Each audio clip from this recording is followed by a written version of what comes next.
How's it going, everybody? My name is Infamous Isaac, and I'm here with a video on Bleach, the past arc, which is 6 episodes from like 206 to 2012, or I guess 7 episodes if you count 206. I don't really know, but it's pretty short. It's pretty short. Probably the shortest arc I've covered in this season, or excuse me, series. But it is important to cover because this is important to the story of Bleach as a whole. Because some of these characters that you see in this are really important, super super important. So I'm gonna cover it, and it's also a separate arc, so I also have to cover it because of that. But if you want my opinion on it, it was fire. It was fire. I'll give it a seven, honestly. I give it actually, excuse me. I'll give it a 7.5. I'll give it a 7.5. It was cool, learning about all these characters, seeing how things change, seeing how they're all connected, seeing how they are now and what happened to them. Like, it was dope. It was dope. It was short, sweet, to the point. It didn't drag on. None of that. It wasn't like One Piece level flashbacks with like Odin or something, but it was cool. It was cool. So I'm gonna give it a 7.5. But without further ado, if you don't want any spoilers, then I'm gonna get right into it. If you want to leave, leave. If you want to stay, then by all means. But let's go into it. So this flashback takes place like 110 years in the past in the Serete, in the Soul Society. So we're looking at characters like Yoruichi, Kisuke, Hiyori, Shinji, all of the Arankars in the future. So Lisa as well. What's this dude's name? Kensei. I forgot her name, but the green haired girl as well. Like we're seeing all those characters and how they became what they are now. And through the course of this flashback, we see young Byakuya, we see N- Nemu.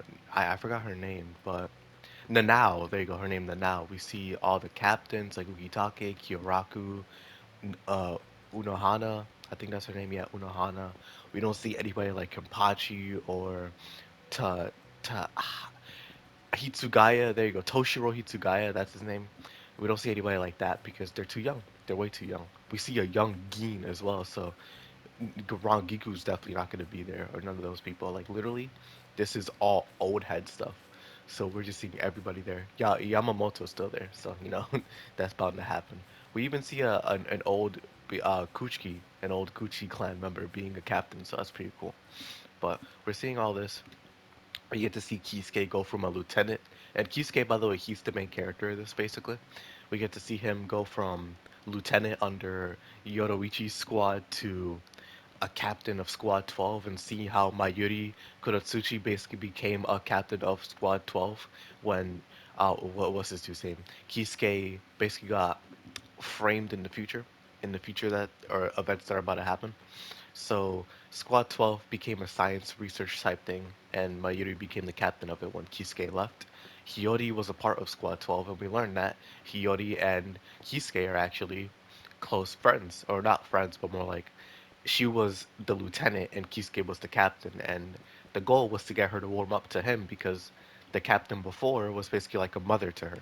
So it's basically just bridging the gap between the two. And Shinji as well, he's the captain. I forgot the name of it, but he's Aizen's captain.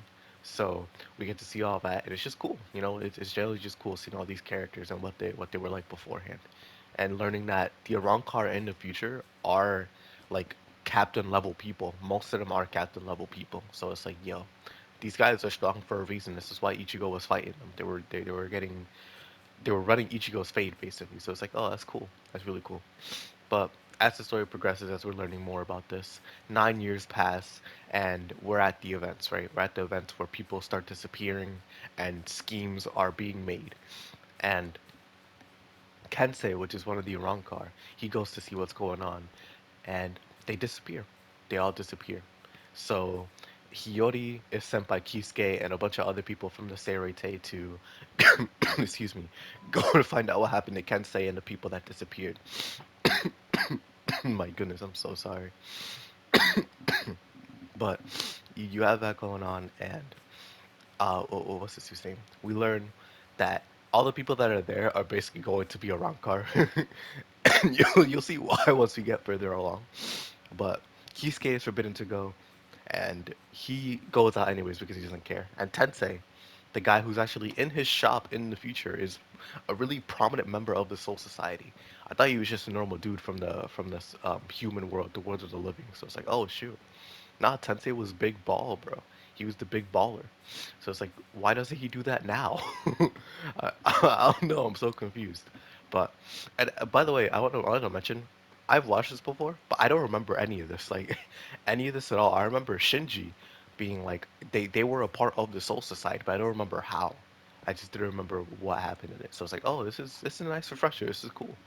So basically, all the people that went to go fight Kensei are all hollows now because the person behind it all was Aizen, and he's doing holification experiments. Shinji, the last one conscious, is being turned into a hollow, and then Kisuke shows up like a goat he is, and then him and Aizen do not fight actually at all. Like not a lot of fighting happened here, and Aizen leaves. Kisuke and Tensei are left to, or Tosei, Tessai? Oh, excuse me, not Tensei, Tessai. His name is Tessai.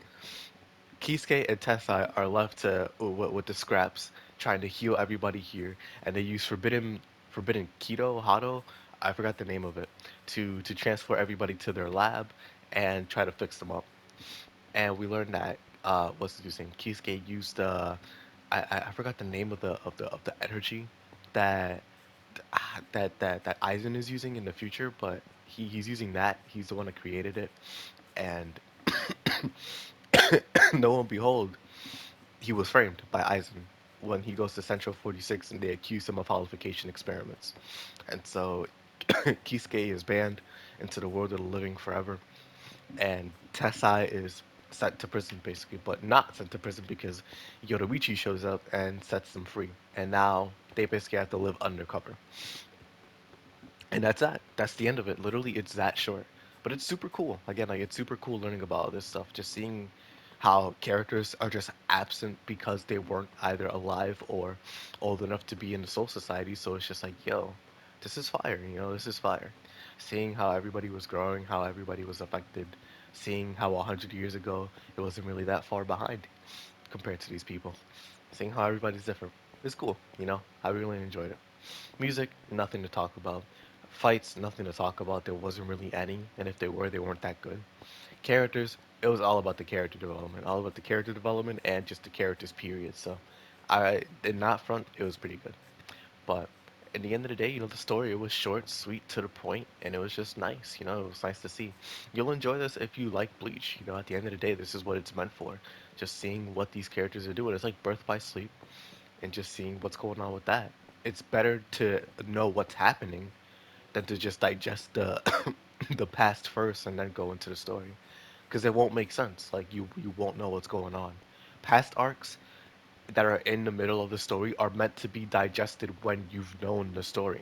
They're not meant to be digested first because then you won't know what's happening. You have to have somebody explain it to you, or you'll have to look it up. So you'll be confused and your enjoyment may or may not be hindered.